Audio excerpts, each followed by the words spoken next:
سبت خلق الخلائق بقدرته واستعقد الأرباب بعزته والصلاة والسلام والتحية والإكرام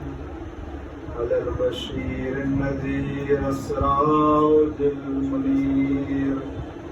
حبيب إله العالمين أبي القاسم وعلى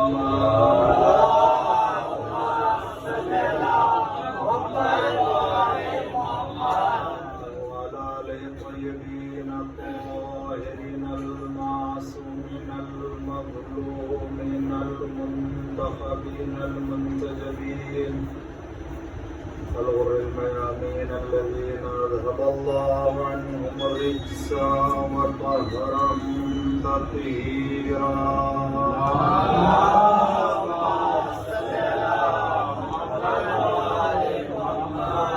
الإمام المبين بقية الله في الأرضين الحجة الثاني عشر والمهدي المنتظر عجل الله تعالى فرجه الشريف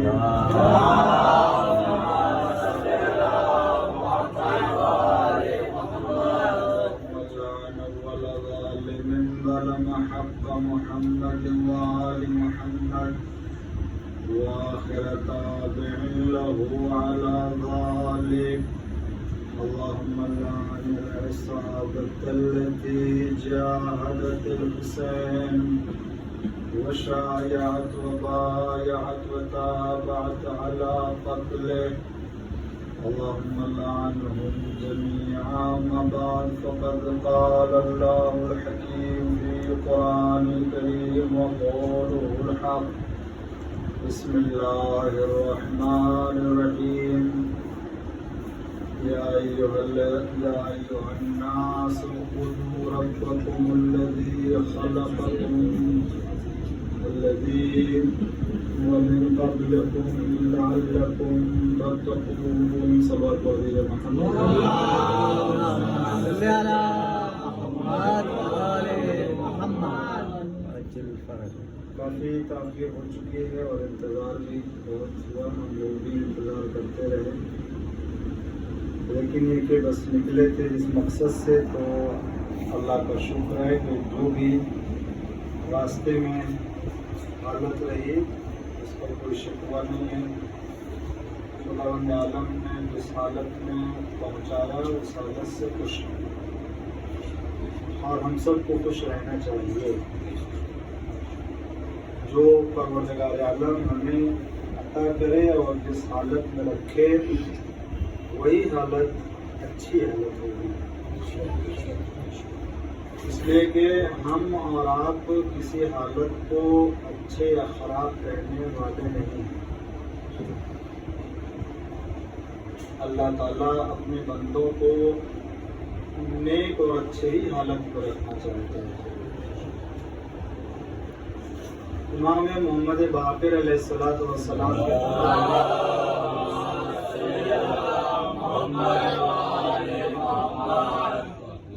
جناب جابر بن عبداللہ انصاری نام سنا ہوگا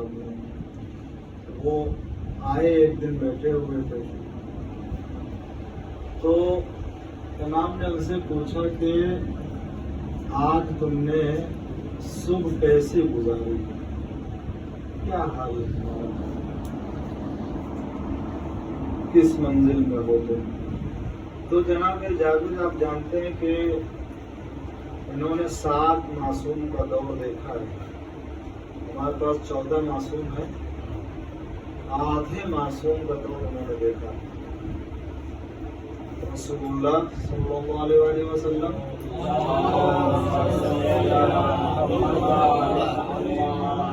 شہزادی دو عالم کا زمانہ تو تھا ہی مولا کائنات امام حسن علیہ السلام امام حسین علیہ السلام امام زین العابدین علیہ السلام اور امام محمد باقر علیہ السلام تینوں نے ہی 5ویں امام کو رسول اللہ کا سلام پہنچایا تھا یہاں تک آئے تو اس کا مطلب 7 معصوم کا دور دیکھا انہوں نے. تو اب ظاہر سی بات ہے جس نے 7 معصوم کے محضر میں جا کے سیکھا ہو اس کی سوچ اور اس کی معرفت تو بہت بلند ہوگی. اگر ہم لوگ 5 سال تنظیم المکاتب کے مکتب ہے نا چلتا ہے, وہاں اگر کوئی پورا دورہ کر لیتا ہے تو کہتے ہیں بھائی یہ مکتب کو پورا دیکھ چکے, یا اگر مکمل تعلیم کر لیتے تو کہا جاتا ہے جس نے ایک دور نہ کیا ہو بلکہ 7 دور تعلیم و معرفت گزارے ہوں تو ان کی معرفت میں کیا عالم ہوگا. تو جناب جابر جو تھے وہ رسول اللہ سے بھی سیکھا تھا اور مولائے کائنات سے سیکھا تھا, حسین اتنے معصومین سے سیکھا تو ان کی سوچ اور ان کی جو فکر تھی بلند تھی, معرفت ان کی جو ہو. تو یہی سمجھ کے انہوں نے جواب دیا تھا کہ امام نے پوچھا کہ کیا حال ہے کیسے, تو کہتے ہیں مولا ہم اب اس منزل پر پہنچ چکے ہیں کہ اب اگر ہمارے سامنے موت اور زندگی کو پیش کیا جائے, اور سے سنیں, ہمارے سامنے اگر کہا جائے کہ موت تمہیں چاہیے یا زندگی چاہیے تو میں موت کو لے لوں گا اور یہ کہوں گا کہ موت سب سے بہتر ہے میرے لیے, اس لیے کہ جو مومن کے لیے اللہ نے مرنے کے بعد انعام رکھا ہے وہاں وہ دنیاوی زندگی سے کہیں زیادہ ہے. تو میں زندگی کے اوپر موت کو ترجیح دوں گا, اس کو بہتر. اور اگر ہم سے کہا جائے کہ تمہیں غربت چاہیے اور یا دولت مندی چاہیے, مولا اب تو میں اس منزل پر پہنچ چکا ہوں کہ اگر یہ اختیار دیا جائے تو میں غربت کو پسند کروں گا, اس لیے کہ غربت و پریشانی میں کوئی نیک کام کرنا, خدا کی بندگی کرنا, اطاعت کرنا, اللہ کی معرفت پیدا کرنا اور اس کا جو اجر و ثواب ہے راحت میں عبادت کرنے اور بڑے سکون سے عبادت کرنے کی حالت سے کہیں بہتر ہے. ایک انسان اگر یہ وہ جانتا ہے کہ جس کو زندگی میں ٹینشن ہو, مسائل ہوں اور اس کے بعد کسی وقت کی نماز نہ چھوٹے, زندگی میں ٹینشن ہی ٹینشن ہو, مسائل ہی مسائل ہو اور کسی وقت کی نماز نہ چھوٹے, اور ایک یہ انسان ہے اور ایک وہ انسان ہے کہ جس کو کسی بھی طریقے کا زندگی میں ٹینشن نہیں ہے, نہ گھر کا, نہ بزنس کا, نہ بیٹوں کا, نہ شادی کا, کسی بھی چیز کا, اور برابر نماز پڑھتا ہے. دونوں میں فرق ہے. وہ جسے ہر طرح کا ٹینشن ہے مگر پھر بھی کسی وقت کی نماز نہیں چھوڑتا, اور وہ کہ جس کو کسی بھی طریقے کا ٹینشن نہیں اور نماز پڑھتا ہے برابر نہیں چھوڑتا. دونوں میں فرق ہے. اسی لیے جناب جابر نے کہا کہ مولا غربت کو میں ترجیح دوں گا دولت مندی کے اوپر. اگر مجھے کہا جائے کہ تمہیں دولت دنیا میں زندگی گزارنا یا غربت میں, تو میں معرفت اس بلندی پر پہنچ چکا ہوں کہ مجھ سے کہا جائے تو میں اسے ترجیح دوں گا کہ مجھے محروم رکھا جائے اور اللہ کی بندگی, اس میں جو اجر اللہ نے رکھا ہے, جو ثواب رکھا ہے وہ. اس کے بعد مولا اگر ہم سے کہا جائے کہ تمہیں صحت مندی چاہیے یا بیماری چاہیے, تو میں بیماری کو پسند کروں گا اور بیماری کو سب سے بہتر کہوں گا, اس لیے کہ بیماری کی حالت میں خدا کی بندگی کرنا, عبادت کرنا صحت مندی کے مقابل میں زیادہ اجر و ثواب رکھتا ہے. میری سوچ جو ہے وہ تو اس طرح کی تمام باتیں جو ہے وہ کہتے رہے تو امام محمد باقر علیہ السلام نے فرمایا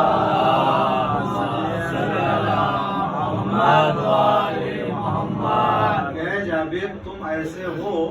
اور کہہ رہے ہو کہ موت کو زندگی پر مقدم کروں گا, اور غریبی کو امیری کے اوپر اور بیماری کو صحت مندی کے اوپر اس کو بہتر سمجھتا ہوں، لیکن ہم آل محمد ایسے نہیں ہیں.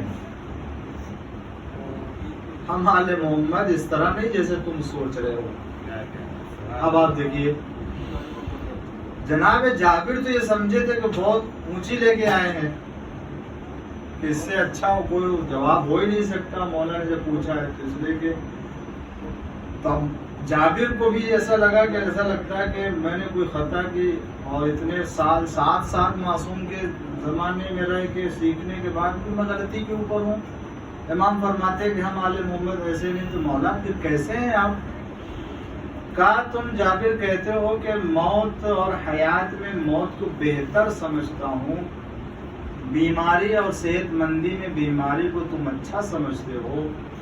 اور اسی طریقے سے غربت کو تم امیری کے مقابلے میں بہتر سمجھتے ہو. لیکن ہم آل محمد وہ ہیں اللہ جس حالت میں رکھتا ہے اسی حالت کو اچھا سمجھتے ہیں. ہم کوئی نہیں ہے کہ کہیں کہ یہ حالت اچھی ہے وہ حالت اچھی نہیں ہے. ایک سلوات پڑھ دیجئے محمد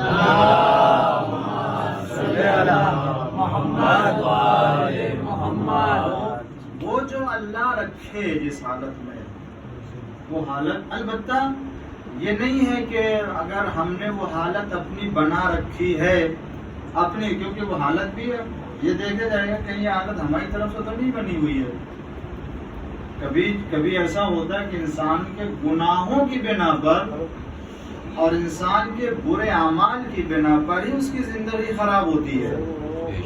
ایسا نہیں ہے کہ وہ اللہ جو خراب میں رکھنا چاہتا اور اس کو نسبت دے دے پروردگار عالم کی طرف کہ اللہ تو چاہتا بھائی نہیں برائی ہم نے کی تھی اس کا نتیجہ ہم بھگتیں گے. ہاں اگر مومن ہے کوئی غلطی نہیں ہے اور عمل صالح کرتا ہے، گناہوں سے بچتا ہے، معرفت پروردگار ہے، معرفت امام زمانہ اجر اللہ تعالی فرجہ الشریف ہے.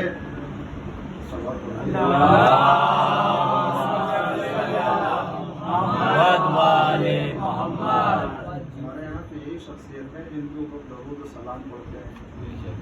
اور تو ہے نہیں 14 معصوم. ان سے بڑھ کے نہ ہمارے یہاں کوئی ذات ہے اور نہ ہی کوئی جو ہے وہ مقدس ہستی ہے. انہیں کو اور ان میں بھی سب سے عظیم ہستی حضور اکرم صلی اللہ علیہ وسلم. ہمارے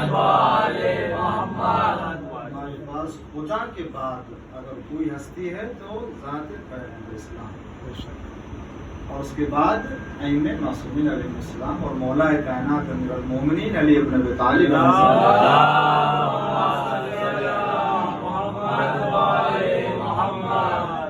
جو لوگ ہمارے اوپر الزام لگائے ہوئے غلط مسئلہ ہے کہ یہ حضرت علی علیہ السلام کو بڑھا دیتے ہیں رسول اللہ صلی اللہ علیہ وسلم. نہیں، ہم آؤ دیکھو، جب آؤ گے دیکھو گے تب نہ پتہ چلے گا. اس لیے ہمارے یہاں سب کچھ شیعہ مذہب میں یہ ہے کہ ہمارے پاس جو کچھ ہے اوپن ہے، سب بالکل کھلا ہوا ہے. کسی مسلک کے فرد کو کسی طرح کو کوئی اعتراض ہے اور پوچھنا چاہتا ہے، کرنا چاہتا ہے، شیعہ مذہب ہے کہ جو ہر ایک کے سوال کو سن کے جواب دینے کو تیار ہے.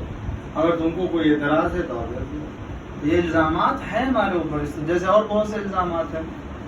ان کے پاس 40 قرآن بارے کا قرآن ہے، چھوٹنے دیتے ہیں. البتہ یہ سارے مسائل وہ ہیں کہ جو خود انہی کے نقصان میں بعض جگہ پر ہوا ہے، کیونکہ جب یہ غلط باتیں جب پھیلائی گئیں اور لوگوں نے تحقیق کیا، جستجو کی، تو پتہ چلا کہ سب ہے ہی نہیں. اور جب ہے ہی نہیں تو ان کو ایک اچھی بات معلوم ہوئی، اور اچھی بات معلوم ہوئی تو اسی سے آگے بڑھے. پتہ چلا کہ حق یہاں ہے، باطل پر تھے اب تک، اور انہوں نے اپنا مذہب چھوڑ کے مذہب اہل بیت اختیار کر لیا اسی الزام کی بنا پر. تو جس طریقے سے وہ ہمارے اوپر الزام لگاتے، ہو سکتا ہے آپس میں بھی اس طرح کے مسائل پیدا ہوں کہ ہم کوئی بات کہیں کسی کے لیے. ہر فرد کی ذمہ داری ہے کہ جب تک حقیقت نہ جانتا ہو اس وقت تک کسی کے بارے میں کسی طرح کی کوئی بات کہنے کا حق نہیں ہے، ورنہ ہم ذمہ دار ہوں گے اس کے، ہم اس کے ذمہ دار ہوں گے. زبان سے ادا کر دیا. آج سے بہت اس طرح کے کام ہوتے ہیں کہ جیسے واٹس ایپ کے اوپر کوئی مسئلہ آیا,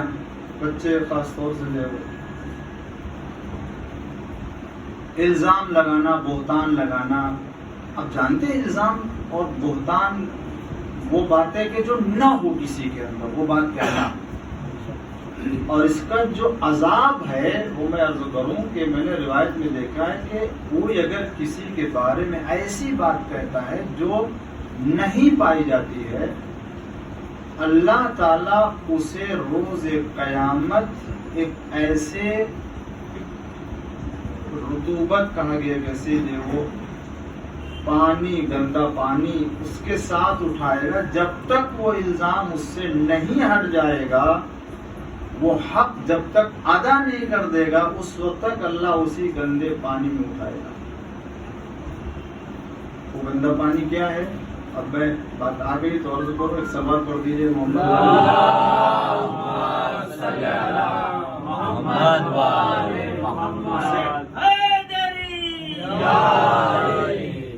اسے خبال کہتے ہیں. خبال ایک ایسا پانی ہے جو کہا گیا ہے کہ کسی بدکار عورت کے شرمگاہ سے وہ جب پانی نکلتا ہے تو اسے کہتے ہیں خبال. اللہ الزام اور بہتان لگانے والے کو اس پانی کے ساتھ اٹھائے گا جب تک وہ حق ادا نہیں ہو جائے گا اور الزام اس کے اوپر سے نہیں, اس وقت تک اللہ اس میں ادا کرے گا. اتنا بڑا عذاب پروردگار عالم نے ایسے فرد کے لیے رکھا. اب آپ بتائیے, اگر ہم واقعی کسی کے بارے میں کہتے ہیں کہ ان کا جو باپ تھا معاذ اللہ شرابی, انہوں نے ان سے کہا, انہوں نے ان سے کہا, انہوں نے ان سے کہا, یہ بات چلے وہ کہا. کس نے کہا؟ حقیقت ہے نہیں, انہوں نے کہا ہے. آپ سے کس نے کہا؟ فلاں نے کہا. آپ سے کس نے کہا؟ یہی حال واٹس ایپ پہ ہوتا ہے. فلاں کے بارے میں یہ بات ہے, یا فلاں مثلا جو ہے وہ کیا کہتے ہیں, وہ کلاس والے کے لیے کہہ سکتے, کوئی بھی کلاس والا ہو یا غیر کلاس والا ہو یا شیعہ ہو غیر شیعہ ہو, کسی کے بارے میں کوئی بات اگر کہی, جب تک اس کے بارے میں صحیح معلومات نہ ہو, ایک تو ہم اپنی زبان سے اسے منتقل نہیں کر سکتے, اور اگر کوئی بات آئی ہے ہمارے میسج میں تو اگر کسی کی طرف کوئی نسبت ہے, چاہے غلط ہو یا جھوٹی ہو, سچی ہو, صحیح ہو, بری ہو, کوئی بھی ہو, اگر تعریف کی تو مسئلہ نہیں ہے, ٹھیک ہے, ایک تعریف جاری کوئی مسئلہ نہیں. لیکن اگر کوئی ایسی بری بات ہے کہ جو نسبت دی گئی ہے, اگر ہمیں معلوم ہے کہ یہ بات درست ہے, تب بھی یہ کہا گیا ہے کہ آپ اپنے مومن بھائی کے عیب کے اوپر پردہ ڈالیے. آپ کوئی کون ہوتے ہیں کہ اس کے عیب کو دوسروں کے سامنے ظاہر کریں؟ بے شک بے شک. لیکن اگر خدا نخواستہ وہ غلط بات ہوئی اور وہ حقیقت نہیں ہے اس کے اندر, تو پھر جس طریقے سے ہم اپنی زبان سے دوسروں کے اوپر الزام لگاتے ہیں, اسی طریقے سے ایک چھوٹا سا بس کلک ہی تو کرنا ہوتا ہے اس میسج کو یا اس ویڈیو کو یا اس آڈیو کو, اور اس کے بعد گروپ میں سینکڑوں لوگوں تک چلا جانے والا ہے. سینکڑوں لوگوں کو بتانے والے ہم ہوں گے, غلط ہوگا تو ذمہ دار بھی ہم ہوں گے. سلوات پڑھ دیجیے محمد اللہم صلی علی محمد و آل محمد. تو میں نے جو قرآن کی آیت پڑھی, زیادہ وقت نہیں, بس ختم کرتا ہوں کہ اللہ تعالیٰ فرماتا ہے کہ اپنے اس اللہ کی عبادت کرو جس نے تمہیں پیدا کیا ہے. ظاہر سے جو پیدا کرنے والا ہے وہی حق کی عبادت رکھتا ہے, جو پیدا کرنے والا نہیں ہے وہ حق کی عبادت نہیں رکھتا ہے. اور اسی لیے اللہ نے کہا, لوگوں کو خطاب کر کے کہا ہے, صاحب ایمان کو خطاب کر کے نہیں کہا. یا ایھا الناس اعبدوا ربکم الذی خلقکم, اے لوگو اللہ کی عبادت کرو جس نے تم کو پیدا کیا. چونکہ خالق اللہ ہے تمام انسانوں کا, تو جب تمام انسانوں کا خالق ہے تو وہی خالق اس لائق ہے کہ اس کی عبادت کی جا سکے. اچھا, اس کے بعد عبادت کا مرحلہ ہمارے لیے, ہم جو عبادت کرتے ہیں آج وہ کی کیسی عبادت کرتے ہیں؟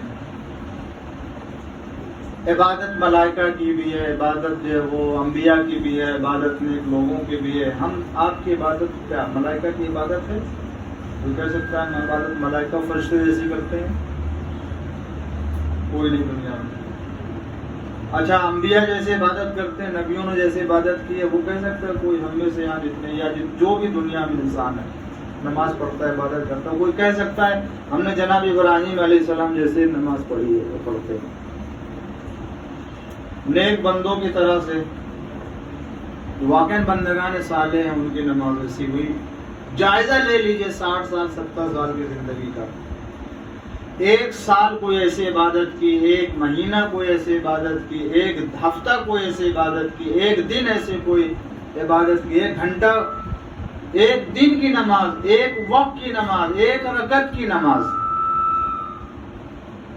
دیکھیں ہماری نماز ایسے کہ آپ ملائکہ جیسے یا انبیاء جیسے یا ویسے نماز ہے نہیں، ایسی نماز نہیں کہہ سکتا. لیکن عزیزو قدر جانے، آپ اپنی قدر پہچانے. خدا نے ہم کو کتنا بڑا سرمایہ دیا ہے. ہم اپنی عبادتوں کے ذریعے سے، اپنی نمازوں کے ذریعے سے، اپنے روزوں بندگی کے ذریعے سے نہ فرشتوں جیسی عبادت کر سکے، نہ انبیاء جیسی عبادت کر سکے، نہ صلحاء جیسی عبادت کر سکے، مگر اللہ نے ہمیں اتنا بڑا سرمایہ دیا ہے. امام حسین علیہ السلام کی زیارت اگر کوئی کرتا ہے تو اللہ نے زیارت امام حسین میں یہ شرف رکھا ہے کہ زیارت امام حسین اگر کر لیا کسی نے تو اس کو ملائکہ کی عبادت کا ثواب مل جائے گا، انبیاء کی عبادت کا ثواب مل جائے گا، صلحاء کی عبادت کا ثواب مل جائے گا. ایک صلوات پڑھ دیجیے.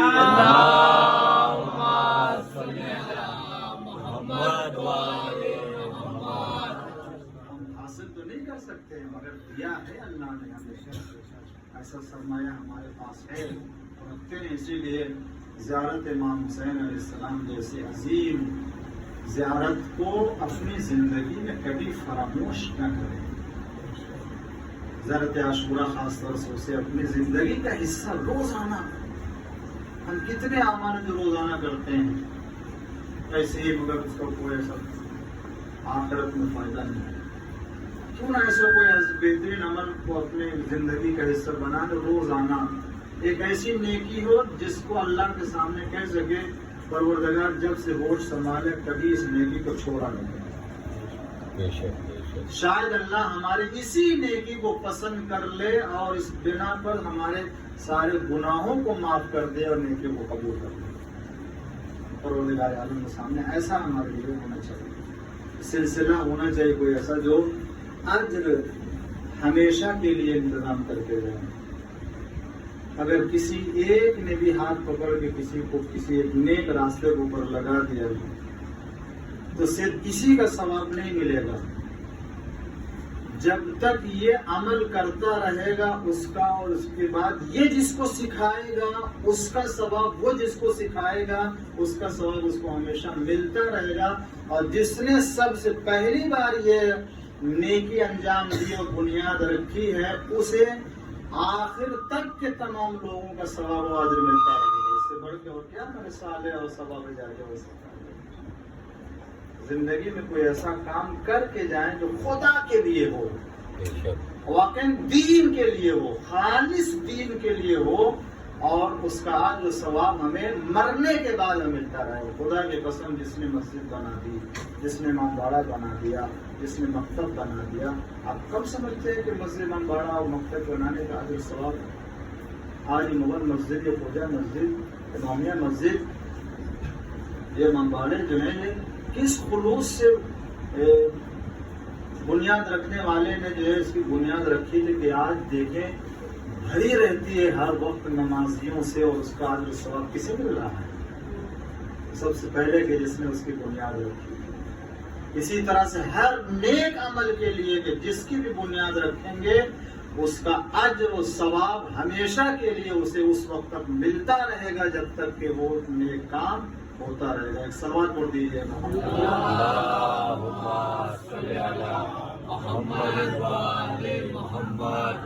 مجلس امام حسین، اسی مسجد مجلس امام حسین اسی لیے اگر کوئی اپنے گھر میں مجلس کرتا ہے، عشرہ کرتا ہے، خمسہ کرتا ہے، جس حالت میں کرتا ہے کرتے رہنا چاہیے، اور اپنے بیٹوں کو وصیت کر کے جائے نصیحت کے بیٹا یہ کبھی مجلس بند نہیں ہونا چاہیے، جس حالت میں بھی ہو، دیکھو جس حالت میں زمانہ ہو سکتا ہے کوئی ایسا وقت آ جائے کچھ نہ ہو، مگر پانی تو ملے گا نا، ایک گلاس پانی کھڑے ہو جانا لے کے عزاداروں کو پانی پلانا، مگر مجلس امام حسین بے شک مجلس امام حسین فرش اعظم بچھانے کا اجر و ثواب ہے،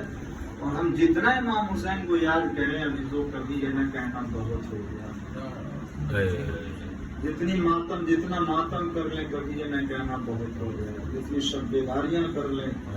نہ کہنا کہ بہت ہو گیا، نہ علم اٹھائیں یہ نہ کہنا بہت علم ہو گیا، جتنے امام حسین پر روئیں کہ نہ بہت ہو گیا، اس لیے کہ حسین ابن علی نے ہمیں ایسی جگہ یاد کیا ہے جہاں کوئی کسی کو یاد نہیں کرتا، معلوم ہے ہم نے کہاں ہمیں یاد کیا، جب اپنے بیمار بیٹے کے پاس آئے ہیں وقت آخر رخصت کے لیے، تو اس وقت بھی امام نے فرمایا تھا،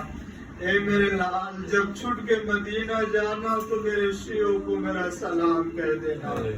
اور اس کے بعد دوسری بار معلوم ہے جب اپنے ششماہ اصغر کو لے کر کے آئے ہیں بلندی کے اوپر پانی مانگنے کے لیے، تو بھی فرمایا تھا کہ کاش میرے شیعہ تم کربلا میں ہوتے تو دیکھتے کہ میں اپنے ششماہے کے لیے کیسے پانی مانگ رہا تھا، اور عزیزو تیسرا وہ موقع جہاں حسین نے یاد کیا، وہ موقع ہے کہ جب سکینہ اپنے باپ سے نشیب میں لپٹ کے فریاد کر رہی تھی، اور زینب نے چاہا کہ سکینہ کو جدا کرے تو کٹی ہوئی گردن سے آواز آئی، اے میرے بیٹا ٹھہرو، ارے میرے شیعوں کو میرا سلام کہہ دینا عزاداروں۔ حسین نے ہمیں ایسی جگہ یاد کیا، یہ وہ سکینہ ہے کہ جو تماچے کھا کے آئی ہے، یہ وہ سکینہ ہے کہ جو درے کھا کے آئی ہے، یہ وہ سکینہ ہے کہ جو تازیانے کھا کے آئی ہے، یہ وہ سکینہ کہ جس کے کرتے میں دامن میں آگ لگی ہوئی تھی۔ اے عزاداروں، یہ پیاسی سکینہ کب تک پیاسی رہی مجھے نہیں معلوم، لیکن عزاداروں مجھے معلوم ہے کہ یہ سکینہ جو حسین کی چہیتی بیٹی تھی زندان شام میں بھی پیاسی رہی، اور جب دنیا سے رخصت ہوئی تو اس وقت بھی پیاسی رہی ہے،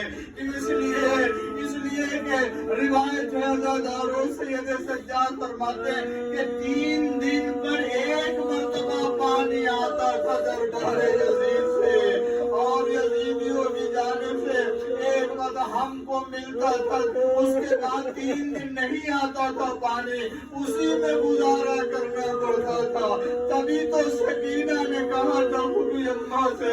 اے بوبی اماں، ارے کربلا سے لے کے اب تک کبھی سیر ہو کے پانی پینے کو نہ ملا، ابھی بھی کلیجہ جل رہا ہے، لہذا جب میں دنیا سے چلی جاؤں تو مجھے ایسی زمین پہ دفن کرنا جو زمین پر ہوتا کہ میرے بدن کو تراوٹ ملتی رہے، اور دوسری وصیت کی تھی، اے بوبی اماں میں جب دنیا سے چلے جاؤں تو دیکھو یزید ترس کھا کے اگر کفن بھیجے تو کفن نہ لیجیے گا، مجھے میرے اسی پھٹے کرتے میں دفن کر دیجیے گا۔ جب سکینہ وفات پائی تو یزید نے